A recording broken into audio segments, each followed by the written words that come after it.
Hello there, sword friends. Today I'm going to tell you about this sword right here. This is a piece from Krieger Historical Arms. I believe it's called the Rauber Messer. I'm probably massacring the pronunciation, but I digress. This is on loan from sword friend Isaac for the purposes of review. He's a local sword friend who graciously lent me, or trusted me, I should say, with his property, and I do have to return it to him in good working order. So I will be using it, swinging it around, but not necessarily abusing it in my typical fashion. Also know, as you see me moving it around, if it's not clear enough from the way I move it, I don't study historic European martial arts, but I do study other types of swordsmanship, and hopefully my musings are useful. Anyway, keep that in mind as you hear my babbles throughout the course of this video. Before I get too far into the review, I should mention the price of things, because it helps keep all the expectations in line. Obviously, it's not fair to expect something that's really inexpensive to compare to something that's really very expensive. And this is, I think, somewhere in the middle at €585 shipped to Sword Friend Isaac's store. In that is a $400 price for the sword, $50 for the scabbard, $85 for shipping. And Sword Friend Isaac did mention that he also had to wire transfer the money to Krieger Historical Arms. I don't know if that's changed. It looks like when I look online, the prices for the swords are a little bit more. That could just be inflation. It could also be that they're sold at an intermediary, which is taking a cut as well. But Sword Friend Isaac ordered it from Krieger Historical. They required a wire transfer, and depending on your banking arrangement, that may require additional fees or hassle. Well, probably both if you're banking anywhere in the US. So do know that that was also maybe an obstacle or something to keep in mind as you're buying the sword. It requires a level of trust, though for what it's worth, I've not heard of people buying things from Krieger Historical Arms and not getting the items that they paid for. But that may be different. You may be able to buy them elsewhere. Your mileage may vary depending on when you watch this video or what other buying options Krieger has available.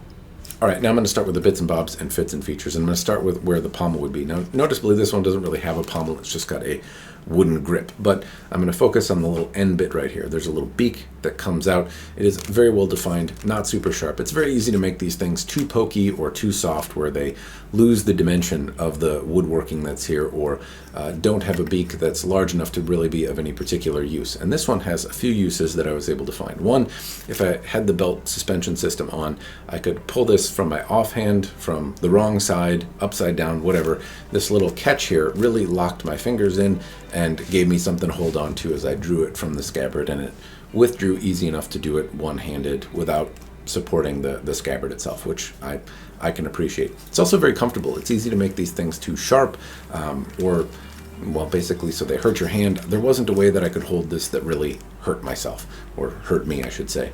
And at the same time, it's crisp enough where I can make out the detailing in kind of the dimension of the handle. It's a little bit wider down at where this pommel beak area is, and it tapers down significantly in any direction you look at it as it meets the guard. The rest of the handle has, well, it's just a wooden grip. It's a hidden tang in here, at least insofar as I can tell. Most of the time with messers, I see some sort of metal bit at the end. I see the tang exposed. It's, I believe, historical to do it either way, to have a hidden tang or not. This one happens to. It's got pegs, or hollow pegs, I suppose, that run through the grip here, and I don't know that they are thick enough to really attach a lanyard or do anything particularly meaningful, but they are abundant enough that if you wanted to spool some cord or something around to aid in grip, if you wanted to do that, conceivably you could. Otherwise, aesthetically, they just happen to look really nice. The grip also has some nice swells. It's octagonal in shape, and I can kind of make that out. The lines are subtle, which I appreciate. This was easy to index, felt great in my hand. None of the corners were particularly sharp, and I see that done sometimes when messer handles are created. They leave the edges a little bit crisp, which looks really nice, but doesn't feel particularly good in a bare hand. This one is very ergonomic, very comfortable.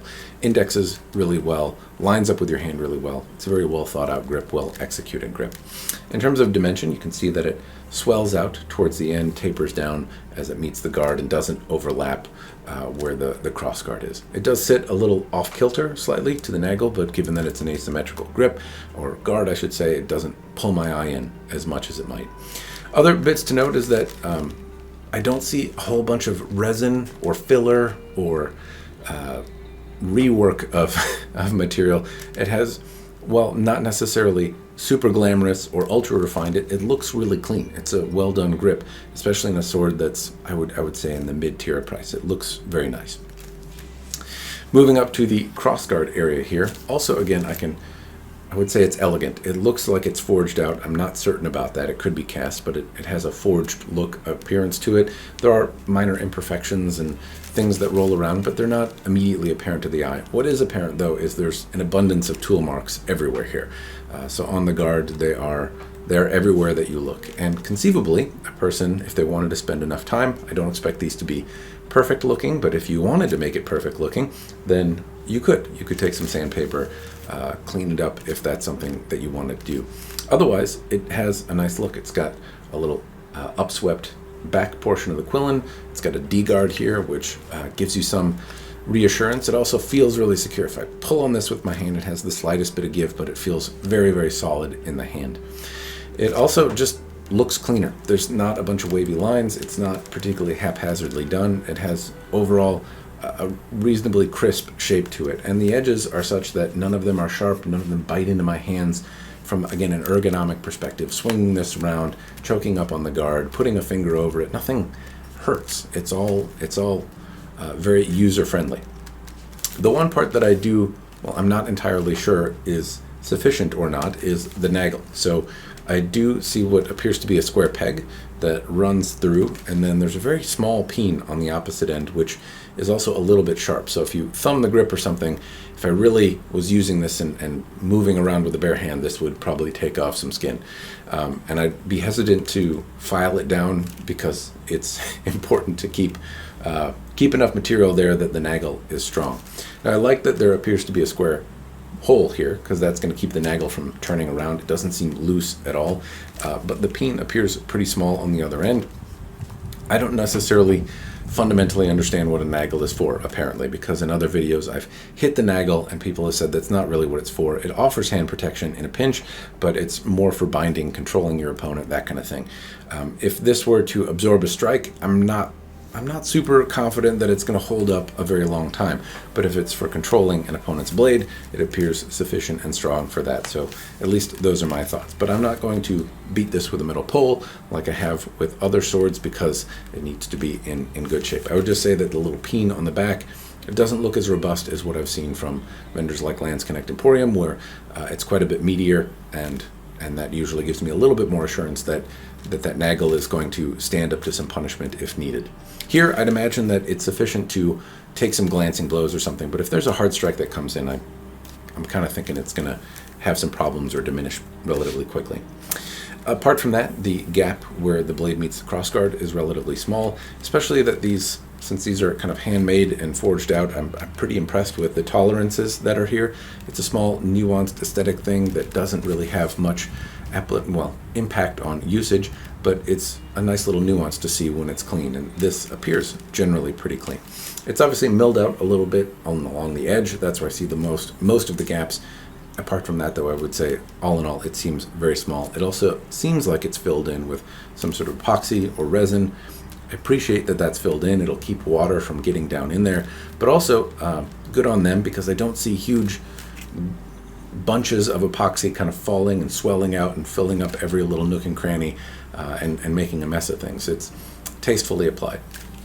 I'd also note that on the guard here, there are not just tool marks, but little spots that are indicative of being hammered out, I should say, but there are little imperfections and whatnot in whatever material is used. I don't know if it's mild steel, stainless, obviously not stainless steel because it appears to be rusting a little bit, or maybe it is and it's playing tricks on me, but there appears to be minor imperfections in here that give it a little bit more of the handmade aesthetic. Before I move on to the blade, I'll talk about the scabbard, and I really like it. It has a closed off little bit here. Often this little bit of leather is snipped off and left open at the end. It's closed off, but that's not probably what you want to see. It has a beautiful decoration on the front. It has some tasteful staining. It changes around in terms of kind of color a little bit. It's not super blotchy or anything, but you can see some differences in the way the material took the stain. It has a lovely little leaf pattern that runs along the length of the scabbard, which I think adds a good deal of decoration. It's not sewn, it's glued on the back, but the seam is very, very clean. It butts up very nicely. There are ripples in the surface of the scabbard here. It's not perfectly uniform, but overall I would say for a $50 edition it is absolutely fantastic. It came with a little belt, which has, again, little adornments and things like that on it, and the hardware that's used here I think is really, well, really quite nice. It has little decorations on it. They appear to be well made, and they don't look kind of cheap and crappy like I often see on some belt decoration pieces. The belt buckles and whatnot look clean and hand fit. It just has, I think, a lot of charm, particularly for the price that's asked. Incidentally, it doesn't fall out when it's turned upside down. It hasn't the time that I've had it, but it does release pretty easily. Now, the scabbard also has what, I can't see it in there, but it appears there's some sort of clip or something like that that's reinforcing. I don't know if they've placed in some sort of something that creates tension.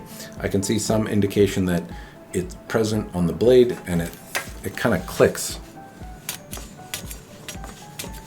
Doesn't feel like wood, and then all of a sudden there's tension to it, and I want to say it's like somewhere right in about yay on the scabbard is where I feel that little bit of tension, but it loosens up, it lets go if that's how they're holding it in there. I suspect it's there. I can't see it or validate it, but if that's what's in there, then the system appears to be working pretty well, because it doesn't stain the blade, it doesn't mar it or scratch it, and it holds in a way that I would say is very comfortable.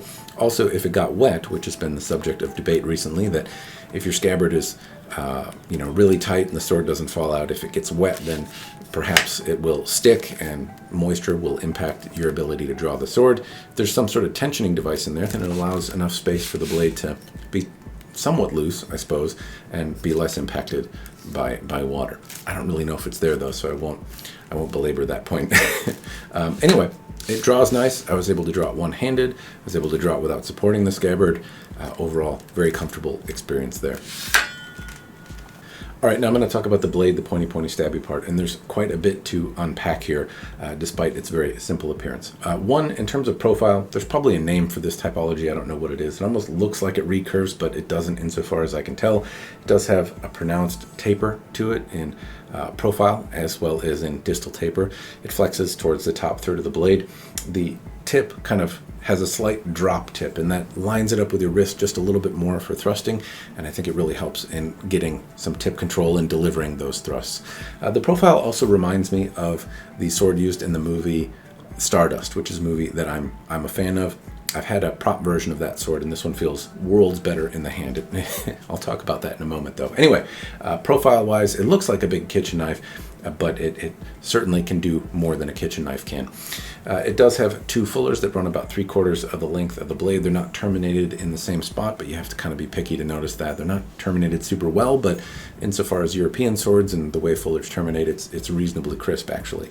The polish on the blade, as well as the satin color, which I happen to like. Now, if it were a mirror polish, it would just show scratches a lot easier, and it's a lot harder to maintain that. This satin polish, I think, is sufficient. It looks relatively clean and even, and you can maintain it with a Scotch-Brite pad. If you cut things and it scratches, then it's easy enough to get the polish back on. Grind lines are pretty clean. There's some rippling in the surface, more so in the fuller area, but overall, reasonably well executed, reasonably neat, and it actually just feels really great in the hand as well. So moving this around, it feels like I have tip control. It feels like I could use it, like it's robust enough to do some blocking. It doesn't have a huge amount of authority in the cut, but at the same time, as like a fencing weapon, it looks big and imposing, but it really has kind of an elegant nimbleness to it that you wouldn't know by looking at it. The guard is robust enough as well, where I feel like I could deliver a punch. Now, thrusting, stabbing, and kind of quick cuts, I feel like this would be good for. It doesn't have the substance behind it, though, where I feel like it's really got a lot of authority in the cut. Not that you can't deliver it, not that you can't kind of wind up and put power into it, but kind of quick, reflexive cuts and things like that, it actually excels at, in my mind, a little bit more. And you can, obviously, put power and gusto into it. I just find like it feels a little bit light to do that in the hand. At the same time, I should note that I did cut with it, cutting water bottles and things like that. I didn't have a problem kind of picking up speed and swinging, and then it obviously delivered more of that mass into the cut. But to do a powerful cut, I really kind of had to put a little bit more energy into it than I would with something that had a little bit more weight and had a point of balance a little more forward. That's not a critique, though. This feels amazing in the hand, and I think most people would prefer this than to something a little bit more cleaverish. And I'm very, very happy with it. It's weird to have a unison that gives you like tip control and mobility, but actually feels robust enough to block. It lacks maybe a little bit in chopping authority, but at the same time, it's no slouch there either. It's kind of a weird unison of things. I happen to really like how it came together. It's also worth noting in the cutting that I cut bottles, I cut noodle scraps and things like that, and more or less the edge is not super sharp. So I can run my fingers along it. I wouldn't want to put pressure and dig it in. It's sharp enough to cut me if I try, but it's not as razor sharp as some of the other swords that I was cutting with on the day. And I was surprised that this cut into those materials, some of the thicker materials, as well as they did. The geometry of the blade itself is really helping, and the edge, while it's not super sharp, it has a profile that if you have any ability in sharpening, it will probably not be too hard to get a much keener edge on this, which would make soft, medium target cutting quite a bit more successful. I'd imagine that with a really keen edge, it would sing through the bottles because it's very easy to deliver tip speed, and it's very thin and very flat, and there's not extra bevels and stuff anywhere. Anyway, I was actually impressed with how well it cut and how well it sings when you move it around and strike a target. If I didn't have good edge alignment, and if I didn't have a little bit of chutzpah in my swing, it kind of batted the bottles around, but with mat scraps, it actually cut some of them. With noodles, I was able to successfully cut a little bit, and those are often things that require a little sharper a sword. So those bits in general, I really appreciate it. All right, sword friends, that's all the relevant information that I can really give you about the sword. Hopefully the video and the close-ups and the babbles have helped you determine if it's worth your hard-earned money or not, but I should answer that question myself. Well, it's probably not going to come to you as a shock since I've showered this with more praise than criticism, but yes, I think it's worth the €585 that Swordfriend Ian paid for it, and a little bit more if that's what you happen to find them for online. It's a sword that seems well thought out. It feels elegant, easy to get the tip where you want it, but robust enough to do some damage control if you want to use it defensively as well. It indexes well. It seems well thought out. It seems like a well-made thing. And so yes, I think it's worth the asking price, and I think it's a special piece, and I think if you're looking for something nimble that has a profile like this or a messer, then you will likely enjoy having this one. This one certainly just makes me smile. The harder question to answer for me is would I prefer this or something from Landsknecht Emporium that is of a similar price or in a similar vein. And if you're contrasting the two companies, I would say the examples that I've seen anyway from Landsknecht Emporium, which are not exactly like this, tend to be a little bit more party in the chop. They feel like they have more authority in the cut. They're not slouchy or cumbersome or dumpy to move around, but I feel like I have a lot more point control here, but a little less authority in the cut. The Landsknecht Emporium pieces also have more visual imperfections, but they do have more kind of interesting fullering and design elements. I think this looks simple, elegant maybe, but simple at the same time. And the Landsknecht Emporium pieces, I think, have a little bit more going on visually, which I happen to appreciate. And then the other bit that I would note is that this doesn't seem as solid as one of the pieces from Landsknecht Emporium. Their pieces give you the impression, the way that they're constructed, that they are going to survive a war. and this, while it doesn't seem poorly built, it doesn't give me the impression that it's going to survive as much abuse as a piece from Landsknecht Emporium would. I could be wrong on that. I haven't tested either one of them to failure, but this seems well made in the sense that if I needed to have a duel with it, if I was using it as a sidearm in a civilian context where I'm dealing with an event and then moving on from it where I can repair my arms and stuff, this will be perfectly suitable. The Landsknecht Emporium pieces feel like they'll survive a war and then go on to the next battle. And so there's just a slight difference in how robust I think they are. At the same time, this feels wonderful in the hand, and that may be a trade-off that's perfectly valid for many of you. Anyway, that's the context that I can offer, the explanations. Hopefully it's been useful. That's all I've really got for you. Special thanks again to Swordfriend Isaac for lending me this fine piece from Krieger Arms. I've really enjoyed moving it around. I hope the video was useful. Cheers, and thanks for watching.